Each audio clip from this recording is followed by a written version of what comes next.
The rain battered the glass-paneled walls of the seaside chapel perched on a cliff in Carmel-by-the-Sea. From the back row, I watched my family cluster near the polished pine casket. The building, modern, sleek, and overpriced, had been Dad's choice. Mom would have chosen differently: a sunlit garden, wildflowers in bloom, something alive and unpretentious. But the Langfords always preferred appearances. I wore a black silk dress of my own design, minimalist, precise, hem grazing just below the knee. The fabric, dyed and loomed in Kyoto, had sold out in hours under the Maray/Ren label. But to my family, draped in couture mourning attire and heirloom pearls, it looked plain, cheap. Delilah. Bianca's heels struck the marble as she approached, her voice sharp enough to cut. A blonde curl slid over her shoulder as she smirked. "That's really what you're wearing? You look like you're here for a PTA meeting, not Mom's funeral." She was wrapped in a belted sky-blue coat dress, wrists heavy with Cartier, straight off last season's Paris runway. I stayed silent, smoothing the seam of my dress. She didn't know I was run. "You're right," I murmured at last. "I could have tried harder." Her smile widened as she turned away, satisfied with her victory. Up front, Dad hovered beside the casket, Rolex flashing under the chapel lights, his expression more suited to a boardroom than a funeral. Nathan whispered to his fiancée about estate divisions, like inheritance was a parlor game. "Poor Delilah," the fiancée said, not quite under her breath. I nearly laughed. None of them knew the chapel belonged to me. Later, at the wake, Bianca's fiancé ladled quinoa salad onto her plate, glancing at me with pity disguised as sweetness. "Still at that little boutique in the village? Maybe now that Eleanor's gone, you'll finally get serious about your life." I let her talk. She had no idea the boutique was a facade, our discreet gateway to private clients across New York, Paris, and Tokyo. No idea my modest studio apartment was a penthouse carved into the cliffs of Big Sur. No idea the Prius with peeling paint was camouflage. They thought I was trailing behind. They hadn't realized I'd already lapped them. The service itself blurred into sanitized eulogies. "She was elegant," Dad said stiffly. But I remembered the woman who stitched my first designs at the kitchen table after long shifts at the diner, who took me to art museums in secret, feeding a spark no one else bothered to see. Cancer hadn't been the first thing to wear her down, ambition and entitlement had gotten there long before. In her last months, when insurance abandoned her, I paid the bills quietly through a foundation I'd built for medical equity. No one wondered how the costs vanished. At the wake, the aunts gathered with their soft voices and shallow reassurances. "Delilah, sweetheart," Aunt Elise cooed, patting my arm. "It must be harder for you, not having much of a support system." Uncle Ron gave me a soft, pitying smile. "If you want something steadier, I know the manager at a Nordstrom branch in Monterey." Each comment landed like a dart, well-meaning, misplaced, oblivious. To them, success had a single shape. I had built something entirely different. Back at Dad's crumbling estate, the peeling plaster told the real story: the fortune was gone. I served soup in the kitchen while Bianca sparkled in the living room, her voice carrying like a spotlight. "The photographer said I was the perfect face for Lumiere's new campaign," she declared, her Cartier bracelets chiming as she gestured. "Very natural. Very authentic. They're doing a huge push next month, and I'm it." She didn't mention the shrinking budget, or that Lumiere had been fighting for relevance in an oversaturated market.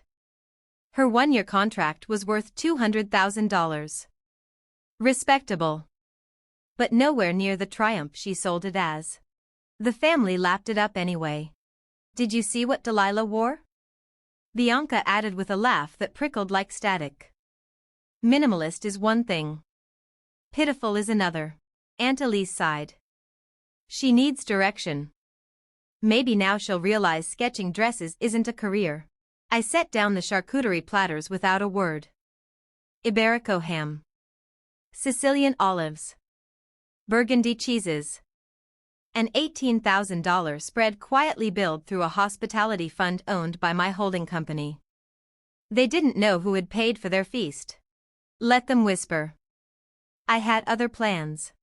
The next morning, I stepped out of my private elevator, not into the boutique on Ocean Avenue, but into the executive suite of my real office, the 42nd floor of Meridian Tower, glass walls spilling sunlight over walnut furniture once designed for French aristocracy.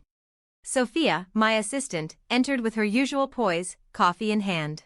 "Termination documents are ready, Miss Langford," she said, placing a leather folder on my desk. Bianca Langford, Lumiere contract. Effective immediately. I flipped it open. One signature, and my sister's modeling career would be cut short. She didn't know Lumiere was mine, one of 17 brands under Apex Motor Group. My company. Sophia continued smoothly. Also, your father's firm is 3 months behind on rent.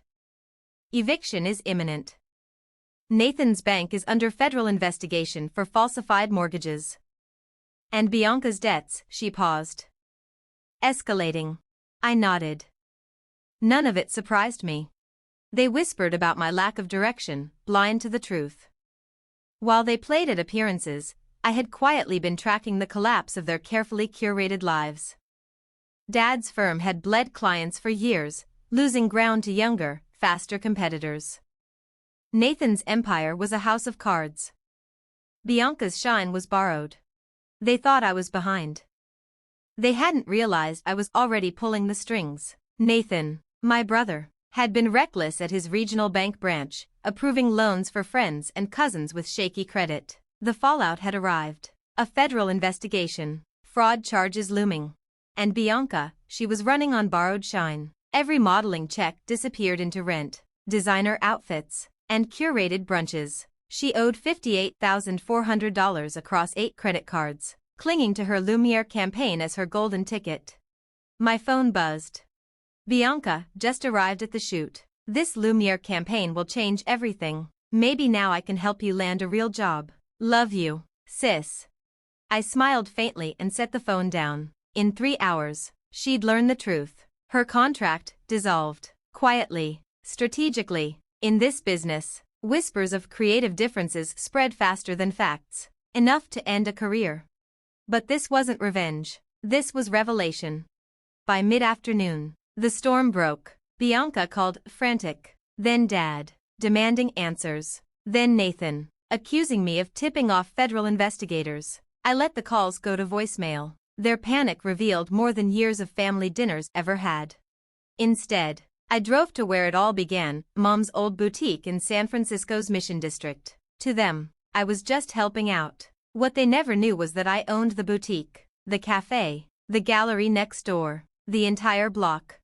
Inside, the familiar scent of linen and cedar wrapped around me. This was where I first learned what women really wanted, what luxury meant beyond logos. This was where I built my empire. The phone rang again. Bianca's voice cracked through the line. Delilah. Lumiere dropped me. No warning. They said it was creative differences. I didn't do anything wrong. Her desperation was real, rent, credit cards, car leases crushing her. Maybe someone at your little boutique knows someone? My little boutique. The one she mocked at the funeral. The one she thought paid me in scraps. She had no idea she was speaking to the owner of Apex Motor Group, parent to Lumiere, Meridian Designs, and 16 more brands spanning 4 continents. I'll see what I can do, I said gently. That night, Dad called, his voice low. Warn, Delilah. The firm's in trouble. Just a temporary issue. If you could lend us $20,000, maybe get a loan. The silk blouse I was wearing cost more than that. The same blouse his girlfriend had called quaint at the funeral. I'm sorry, Dad, I said softly. I can't. The storm intensified. Nathan faced legal exposure. Bianca's agency dropped her. Dad's firm edged toward bankruptcy. It was time. I booked conference room A at the Meridian Tower, 42nd floor. Panoramic skyline. My floor. They arrived uneasy. Bianca subdued in jeans and cashmere. Nathan in his respectable suit. Dad with shoulders squared, clinging to old authority. Thank you for coming, I said, standing at the head of the mahogany table. We need to talk. If this is about money, Dad said, we know you're doing your best with limited means. I smiled faintly. Actually, I'd like to show you something. I picked up the remote. The wall display lit up. Apex Motor Group, 17 brands, 43 retail locations. Manufacturing on 4 continents. This is my company. Silence. Bianca leaned in, scanning brand names she'd once bragged about. Nathan blinked. This is worth billions. $8 billion, I said. The boutique? My first space. I still work there to stay grounded. Bianca's voice broke. You own Lumiere? Among others. And no, I didn't cancel your contract. But yes, the decision came from within my company. Dad's eyes narrowed. Why didn't you tell us? Because you never asked. You assumed I was just the quiet failure. I clicked again. Their financials appeared. Dad's collapsing firm. Nathan's investigation. Bianca's debt. I could have helped with one phone call, I said. Bianca whispered, almost to herself, the dress I mocked at the funeral, it was from your line. $12,000. I called it cheap. Her face crumpled. You judged what you thought you saw. Nathan muttered, stunned. Forbes called you the invisible titan. They put me on the cover 6 months ago, I replied. None of you noticed. I clicked to the final slide, our family photo from Mom's funeral. Everyone distracted, everyone blind. She knew, I said softly. She always asked. She always believed me. The room fell into silence, heavy, honest. What happens now? Dad asked. I'll help, I said, but only if you finally see me as I am.